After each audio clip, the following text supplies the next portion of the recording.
pessoal, hoje a gente está aqui para conversar sobre um assunto muito importante, que são sintoma e sistema.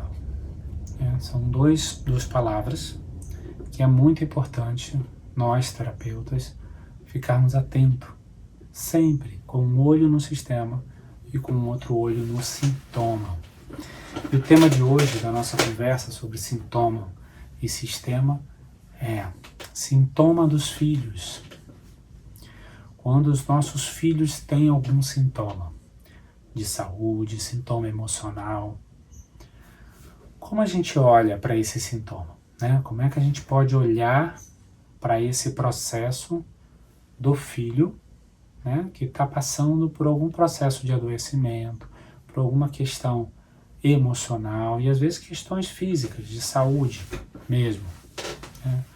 Como é importante a gente ter esse óculos do sintoma e esse óculos do sistema. Como todo o sintoma dos filhos tem a ver também com o sistema familiar, que esse filho vive, que esse filho mora. Por quê? Porque o filho ele é construído pela interface do processo biológico com o processo social. Então, todo sintoma que esse filho desenvolve, ele tem a ver com a vida familiar. E aí, o que seria isso? Casamento, a vida conjugal dos pais, que são os adultos da casa, mesmo que for só um pai, se eles são separados, ou se ter recasado com madrasta, com padrasto, não importa. Ele tem a ver com os pais, seja de dois núcleos familiares, seja de um núcleo familiar só, com a vida conjugal desse pai, dessa mãe, e com a dinâmica familiar, e com as características dessa família e o lugar que esse filho está ocupando dentro dessa família, como a gente conversou sobre a missão familiar. Então, esse filho, ele pode estar sentado numa cadeira, é muito ruim para ele, por exemplo, ou acompanhando o pai ou a mãe, ou vivendo uma certa alienação parental, onde você se aliancia ou com seu pai ou com a sua mãe, contra um, contra outro, ou participando de uma forma não hierárquica de uma relação com o pai ou com a mãe, com os cuidadores, os grandes que estão cuidando. O que seria isso? Você ser coleguinha, por exemplo, da sua mãe, do seu pai. Então você pode ter uma amizade, você pode ser um colega, mas não um coleguinha, uma pessoa que você divide. Às vezes tem filhos que estão recebendo cargas emocionais do adulto, do pai, da mãe. Tem filhos que recebem confissões da mãe em relação ao seu pai, que seria o marido da mãe, ou o ex-marido da mãe. Então, esse desajuste da hierarquia, isso atrapalha e adoece a família em primeiro lugar. E muitas vezes a família que vai vivendo um processo de adoecimento gera sintomas. E às vezes no membro mais frágil do lar, da casa. Que é o que a gente chama do bode expiatório da família, aquele que contém, toda a família tem uma pessoa, que teoricamente é aquele que ninguém quer ser, é o doente da família, é o drogado da família. Então tem lá, toda a família tem os seus bodes expiatórios. Então, o sintoma, ele é gerado, muitas vezes, em um dos membros da família. E às vezes esse membro da família, ele está falando dele e também está falando de toda essa família. Ele está falando, às vezes, do lugar que ele está ocupando, que não é bom, mas esse lugar, quem que deveria ocupar? E quem mais está em lugares errados ou lugares que não são seus, para esse filho estar ocupando nesse lugar? Então, o sintoma, ele está sempre vinculado ao sistema. E é muito importante a gente investigar não só o sintoma e tudo aquilo que a ciência, a medicina, a psicologia conhece sobre aquele sintoma, mas é muito importante também a gente investigar o sistema onde aquele sintoma foi gerado. e como funciona aquela dinâmica familiar, aquela cultura daquela família, que lugar que essa pessoa está ocupando. Né? Às vezes a pessoa está... Eu já tive casos, por exemplo, de pessoas que dormiam com a mãe já adulta, desde criança até a sua vida adulta, a pessoa dormia, ocupava um lugar de companheiro da mãe. Né? E muitas vezes saiu da cama da mãe para a cama da mulher. Né? E com muita dificuldade de fazer essa passagem. Nunca teve um espaço seu, né? Ocupou esse lugar de filho. Né? Nós, pais, né? Precisamos compreender que os filhos, eles não são nossos, né? Eles são emprestados para a gente, mas eles são do mundo. Eles têm sede de mundo, eles têm sede de vida. Né? Se eu tentar segurar um rio, eu não vou conseguir segurar um rio. Então, tentar segurar um filho a não se desenvolver, isso é um gerador de sintoma. E às vezes eu faço isso inconscientemente. Eu seguro na perna do filho e falo, vai para o mundo. Eu seguro no braço, não pode ir, eu deixo você ir, mas eu estou segurando no braço. Então, nessas mensagens ambivalentes.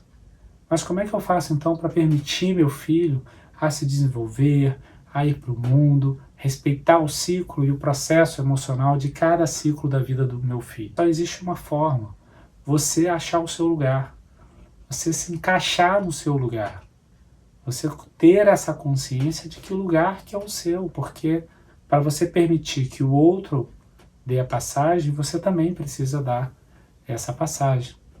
O filho não pode ser tudo na sua vida.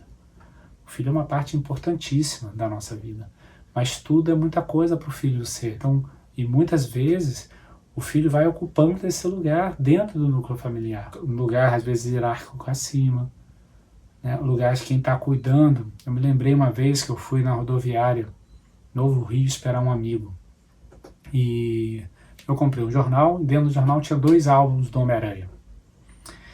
E na época o álbum era um álbum brilhante, eu fiquei com um pouco de receio, né, medo, eu falei, não vou jogar esse álbum fora, eu fiquei naquele, jogo fora, não jogo. Aí eu falei assim, não, eu vou achar 2 crianças e dar esses 2 álbuns para as 2 crianças. E tinha uma criança na rodoviária quebrando a rodoviária toda, correndo, gritando, brincando, e tinha uma outra criança que estava no colo da mãe. Eu procurei saber quem eram os pais, né, porque muitas vezes, por questões religiosas ou por qualquer outras questões, não quer, né, que o filho receba um álbum ou alguma coisa de um estranho. Aí eu identifiquei o pai e falei assim, olha, eu recebi 2 álbuns do Homem-Aranha, eu queria dar um para o seu filho, pode? Aí o pai falou, não, pode dar, tranquilo. Aí parei, essa criança que estava correndo, dei o álbum. Aí a criança olhou o álbum, folheou, entregou pro pai e continuou a brincar. Aí eu fui na outra criança que estava no colo da mãe. Aí eu falei, você me dá uma licença? Eu ganhei esse álbum do Homem-Aranha, achei ele muito legal, não queria jogar fora. Posso dar para o seu filho?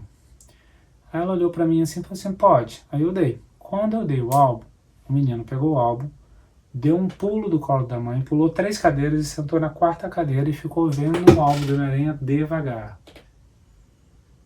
E aí eu saí de cena, logicamente, que eu só fui dar o álbum. E ela ficou lá vendo o álbum devagar. Eu esperei meu amigo chegou. Quando a gente estava indo embora, eu olhei para trás, aquela curiosidade de pesquisador, e quando eu olhei para trás, a mãe estava fazendo este movimento. Ela arrancou o álbum com raiva da mão do menino, colocou dentro da bolsa, pegou o menino pelo braço, puxou o menino, colocou no colo e voltou a dar colo para o menino. E aí eu pergunto, quem estava recebendo o colo? Era o menino ou era essa mãe? Então, o lugar subjetivo, ele está por baixo, ele está no subtexto, ele está num lugar que a gente ocupa e que às vezes a gente nem sabe, ou às vezes a gente até sabe, e às vezes a gente sabe, fala literalmente, mas não tem um pensamento crítico sobre aquilo.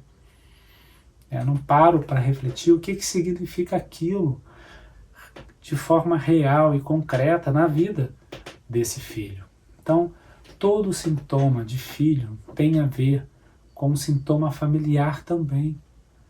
Do filho, é claro, ele está com sintoma, o sintoma é claro que é dele. Só que muitas pessoas vivem um processo de adoecimento dos filhos, porque muitas vezes eu digo, essa doença é dele, não tem nada a ver comigo. E eu entender esse sistema que gerou também aquela doença é uma força, é uma potência muito grande para ajudar esse sintoma a melhorar. E às vezes é muito difícil os adultos compreender, entender, e às vezes não tem nem a informação para isso. E quando tem informação, é muito bom, porque eles mesmos começam a entender, realmente aconteceu isso, realmente aconteceu aquilo na história, né? Realmente a gente tem um segredo familiar que a gente nunca contou para ninguém sobre ele, né? Então, aí a gente vai percebendo que tem segredos, né? Que tem triangulações, que tem mentiras, né? Que tem histórias que não foram contadas. Eu já tive um casal no meu consultório, tinha 2 filhos, os 2 estavam tendo um sintoma de ansiedade, um sintoma, tinha 7, 8 anos os filhos, e eles tinham esse sintoma muito forte, né, de hiperatividade, de ansiedade. E o pai e a mãe falaram assim, olha, a gente não entende, né, porque a gente ama, a gente tem todo o amor, e eles estavam falando a verdade mesmo. Só que o que eu falei para eles foi assim, olha, como está a vida conjugal? E muitas vezes, não, nossa vida conjugal está ótima, a vida sexual está ótima, está tudo ótimo. E eu disse, não, eu não acredito que esteja tudo ótimo com essas 2 crianças, com esse sintoma que eles estão. E aí, demorou, a pessoa foi embora.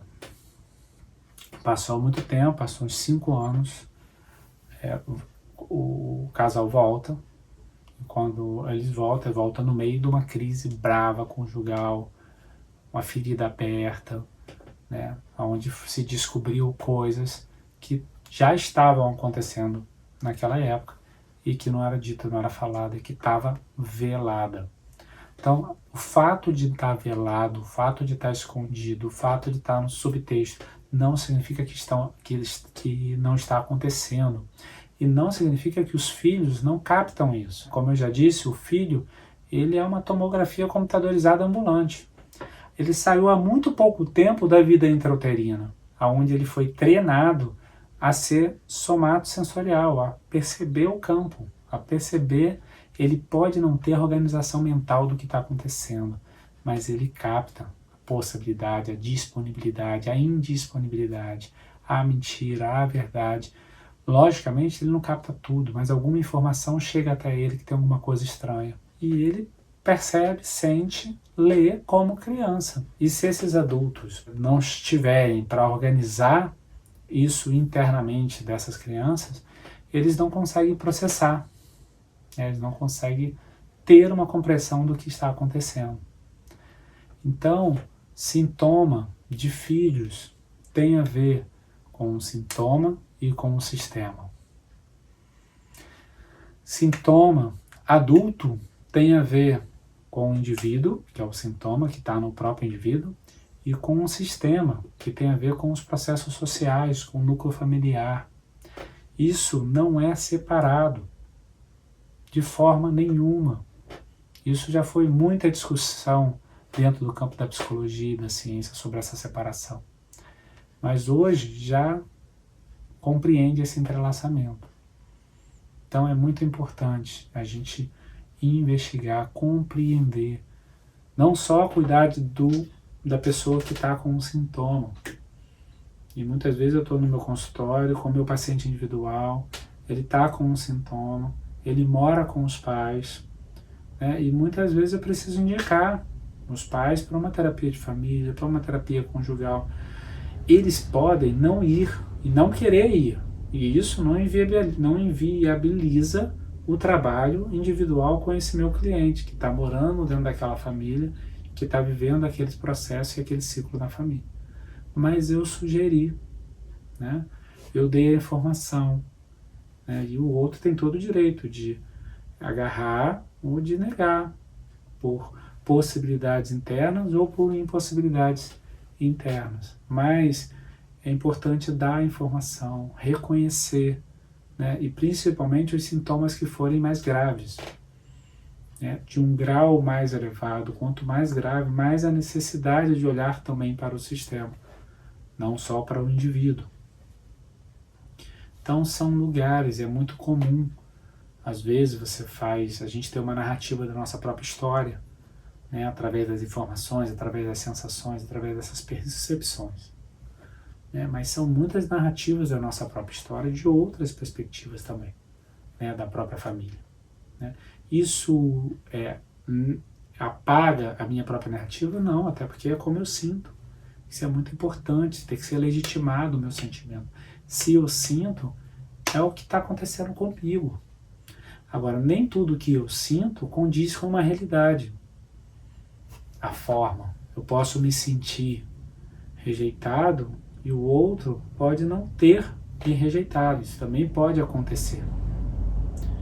Por quê? Porque muitas vezes, por exemplo, o mundo infantil, ele funciona com uma outra lógica, né? A criança, por exemplo, o pai saiu, bateu a porta, brigou com a mãe, foi embora, a criança pode achar que o pai nunca mais vai voltar. A criança não tem a capacidade de entender que o pai perdeu o trabalho, que está com uma crise conjugal, que está difícil para ele. Não tem como, isso daí já é um processo de um adulto. Né? Então a criança pode registrar que esse pai não vai voltar mais e viver essa sensação. Isso condiz com a realidade? Não, mas condiz com a realidade dos sentimentos dele vividos e vivenciados ali dentro. Então ele é real porque ele sente, mas ele não é real no que diz respeito à intenção do pai, porque se você perguntar ao pai, ele fala assim, não, só vim arejar minha cabeça, vou voltar para minha casa. Então são lugares mesmo. Né? A gente tem, como a gente já conversou, nosso corpo tem várias línguas, e por isso nosso corpo interpreta também muitas línguas do outro.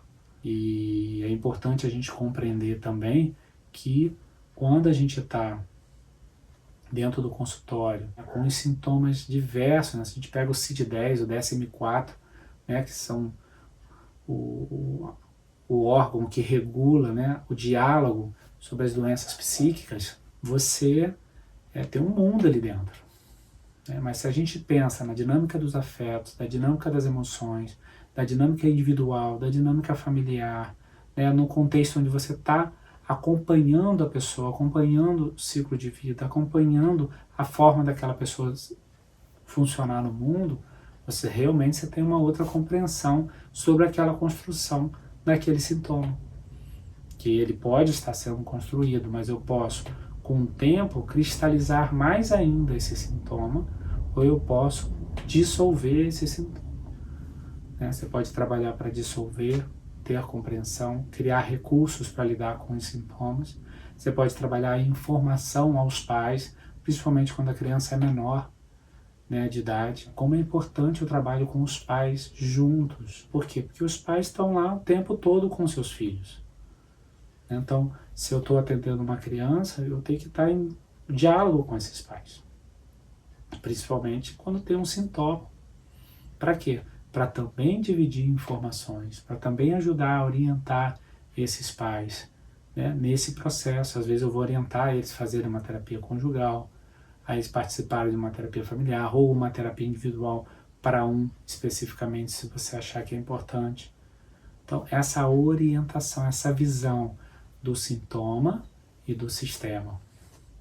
Ah, mas isso é você que é terapeuta de família e terapeuta individual. Não, né, isso é da vida, né, da psicologia.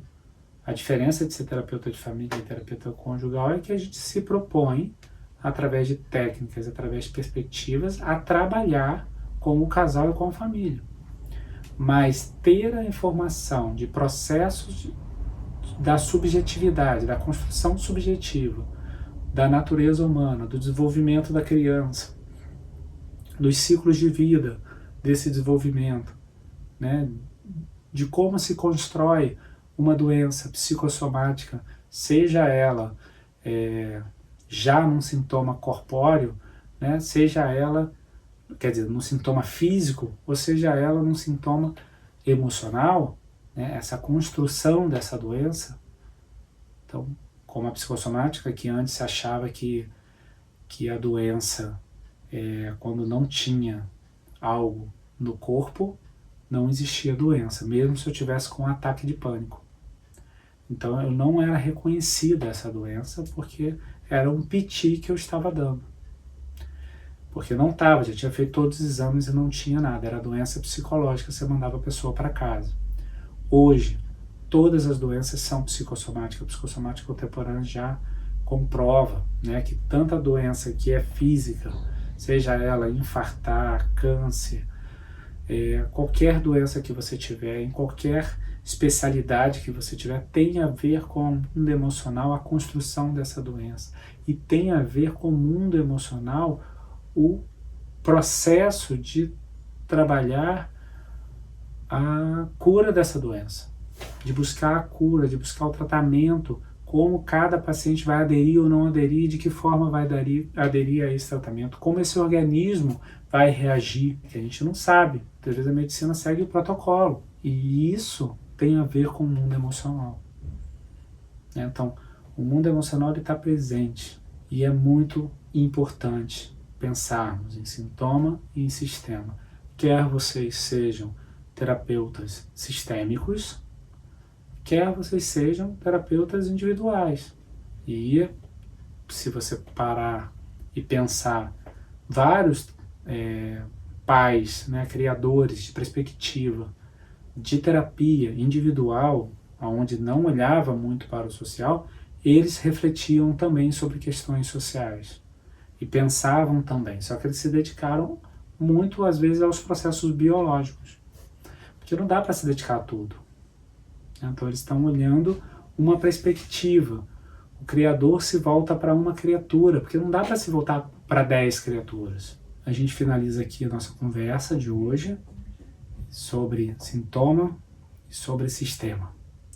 E vamos continuar essas conversas sobre esses conceitos e sobre essas perguntas que são feitas, né, para vocês e que são feitas para mim, mas que muitas vezes a gente precisa conversar e refletir e pensar, independente da perspectiva da psicologia que você trabalha. Então tem contribuições em todas as áreas e é muito importante a gente poder entender, compreender, e tem coisas que a própria prática clínica ela traz para você de forma muito concreta, de forma muito ímpar, e aí sim a gente consegue perceber na perspectiva teórica essa construção mesmo, né, da teoria e da prática. Bom, vou me despedir por aqui e até o próximo encontro. Grande abraço.